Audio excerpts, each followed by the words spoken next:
Lockdown को लेके बड़ी अपडेट। यूएस ईरान वॉर थमने का नाम नहीं ले रहा है। ऐसे में भारत में पेट्रोल, डीजल, एलपीजी की कमी के बीच लॉकडाउन की खबर ने हंगामा मचा दिया है। लोगों के मन में हजारों सवाल हैं कि क्या सच में लॉकडाउन लगेगा, क्या फिर से इंडिया बंद होगा या नहीं। ऐसे हालातों ने इन सभी बातों को और हवा दे दी है। वैश्विक स्तर पर कच्चे तेल की कीमतों में आई भारी उछाल और उससे उत्पन्न ऊर्जा संकट के बीच केंद्रीय पेट्रोलियम मंत्री हरदीप सिंह पुरी ने भारत सरकार का रुख स्पष्ट किया है। उन्होंने सोशल मीडिया प्लेटफॉर्म एक्स पर लगातार 2 पोस्ट की हैं। उन्होंने इसमें बताया है कि देश में पेट्रोल, डीजल और एलपीजी की कोई कमी नहीं है। उन्होंने लॉकडाउन जैसी खबरों को अफवाह बताया है। हरदीप सिंह पुरी ने अपनी पोस्ट में बताया, वैश्विक स्तर अभी भी अनिश्चित बनी हुई है। हम ऊर्जा सप्लाई चेन और जरूरी वस्तुओं से जुड़े हालातों पर लगातार नजर बनाए हुए हैं।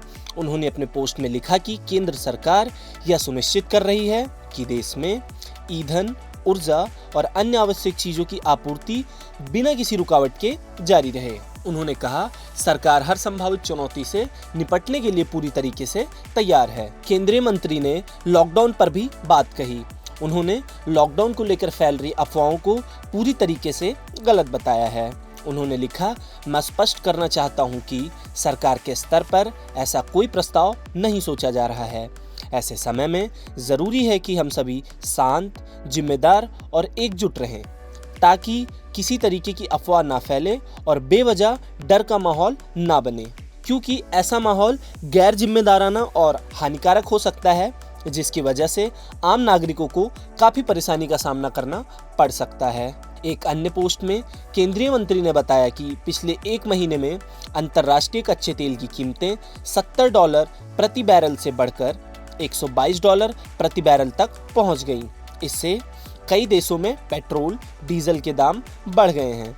उन्होंने बताया कि दक्षिण पूर्वी एशियाई देशों में पेट्रोल, डीजल के दाम 30% से 50% तक बढ़ गए हैं। अफ्रीकी देशों की कीमतों में 50% तक की भारी बढ़ोतरी दर्ज की गई है।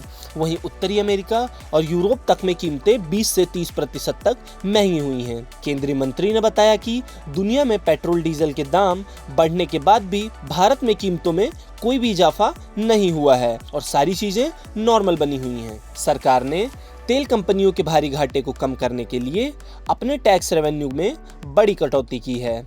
शुक्रवार को सरकार ने पेट्रोल और डीजल पर 10 रुपए प्रति लीटर एक्साइज ड्यूटी घटा दी है। अब पेट्रोल पर एक्साइज ड्यूटी 13 रुपए प्रति लीटर से घटकर 2 रुपए प्रति लीटर रह गई है। वहीं बात करें डीजल की, तो इसकी एक्साइज ड्यूटी घटाकर 0 कर दी गई है। ऐसी ही और खबरों और अपडेट्स जानने के लिए देखते रहें गुड रिटर्न्स डिजिटल।